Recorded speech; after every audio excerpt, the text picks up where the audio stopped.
The Chakralytics Show. Namaste. Forgetting and remembering in the self-alignment process. In this video, I would like to dive into the process of self-alignment, and that often we do, or what I've experienced in doing this self-alignment process for more than a decade right now. I've experienced that sometimes I may feel very aligned, and sometimes I tend to forget that alignment when I'm interacting with people, or what I felt most certainly when there comes a bit of a higher pressure, or we experience more pressure or stress. We may sometimes, or what I felt, I may sometimes go out of this remembrance of this essence nature of resting in self, and resting in this witness state, and acting from a place of centeredness. So first of all, the beauty of it all is that this very act of forgetting and remembering is these are both forgetting and remembering. These are two of the 5 acts of God, according to Kashmir Shaivism. The 5 acts of Shiva, of Nataraja.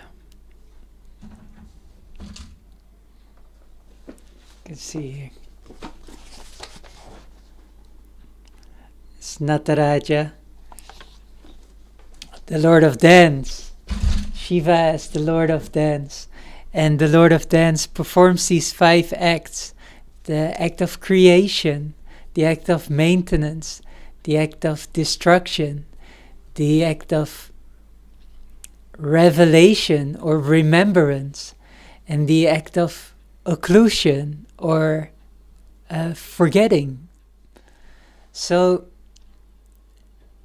for Shiva, this absolute consciousness, this universal consciousness, to become a finite being, to experience human experience, it has to contract itself, and it has to veil its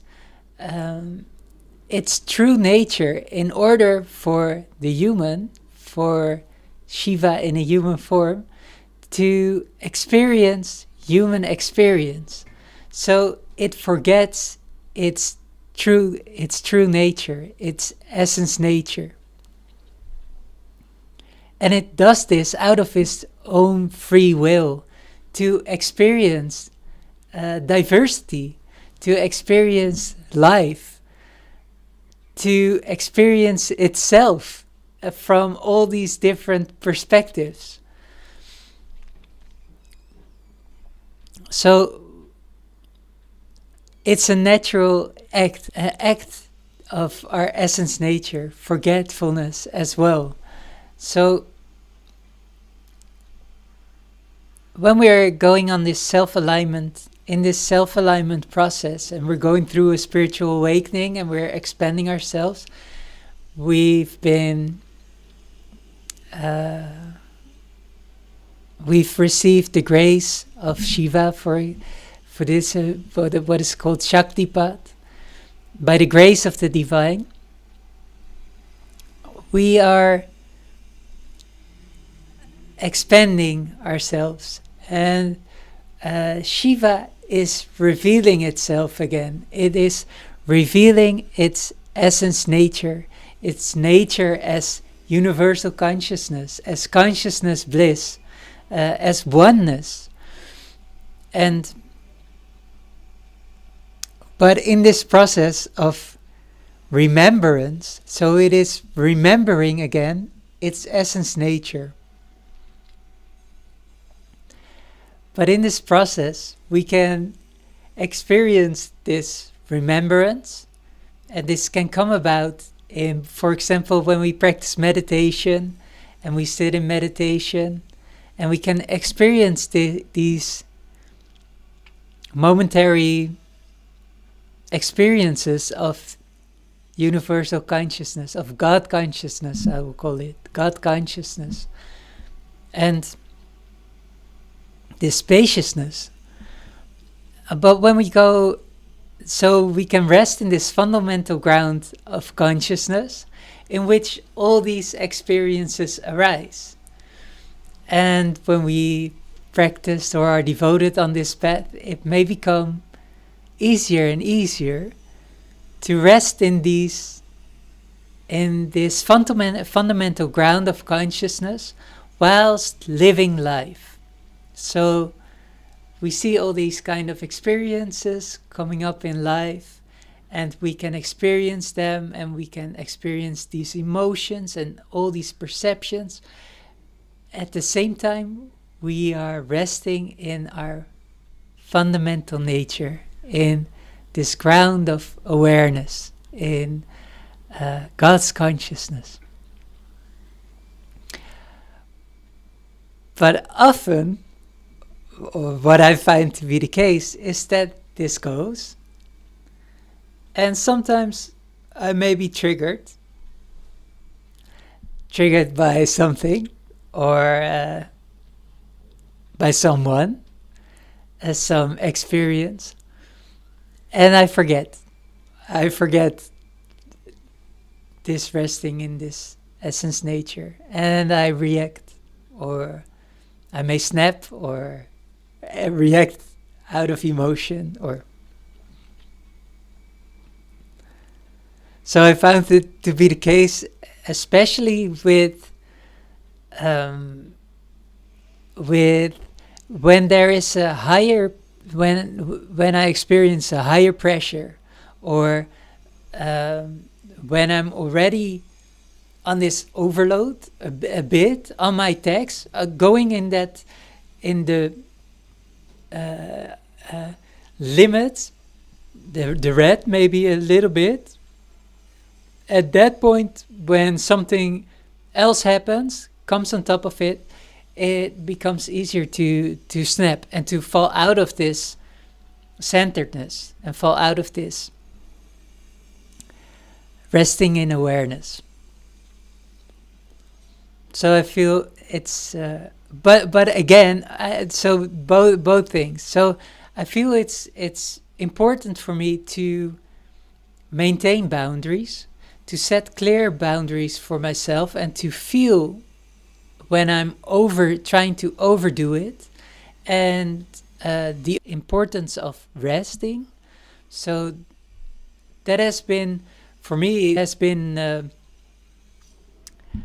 a conscious thing that I had to include, to allow myself to rest and to nurture myself and to recharge. So in that way, it feels easier to stay centered, to stay grounded, and to rest in consciousness bliss, to rest in fundamental consciousness, in the witness state. But again, I would say that these experiences may very well be huge teachers as well. So these, in these experiences, we get to see ourselves, we are being confronted with ourselves. There are trainings that are especially based on this. For example, for the commandos, for the military, there are trainings. They go into training camps, and in these training camps, they go as far as they can go. They are really going deep in their red district to see what is hidden, to see what is in their unconsciousness, what is in their beliefs, what kind of contractions and patterns they hold within. And in these extreme experiences, under extreme pressure, these contractions come to light. So when we say, oh, it was due to stress, well, it doesn't necessarily have to be due to stress. I think stress may have been a trigger or something that allowed that to surface. So it was still a contraction that was holding within. Why did I snap at him? Why did I become so angry? Why did I reacted in this way? What is contracted there? What kind of old stuck emotions do I still hold there? What old experiences do I have there that I reacted in this kind of way? So at the same time, these extreme experiences or these experiences of overtaxing may very well show us what is going on inside. I think people who have experienced a burnout or have gone over their limits for a long period of time, they can also they have also gained a lot of self-insight or revealed a lot of things about themselves, about how they act, about what they carry within. Why am I doing this in this way? Why am I overtaxing? Why am I reacting in this way? So yeah, to come back to remembering and forgetting, even when we forget, it's okay, I feel. We can learn a lot from it. We can learn a lot from it, from those moments where we feel we acted out of character. What essentially is, there was still something hidden in our character. And when we meet these with unconditional love and unconditional acceptance and knowing and go on self-exploration, it may expand us and it may invite a deeper sense of inner freedom by embracing and dissolving these contractions. So the path of self-alignment goes hand in hand with forgetting self, forgetting being centered in self, and remembering again, going towards self. And I think that this is part of the whole process of self-alignment. Thank you for watching. I wish you well on your journey. Bless you. Namaste.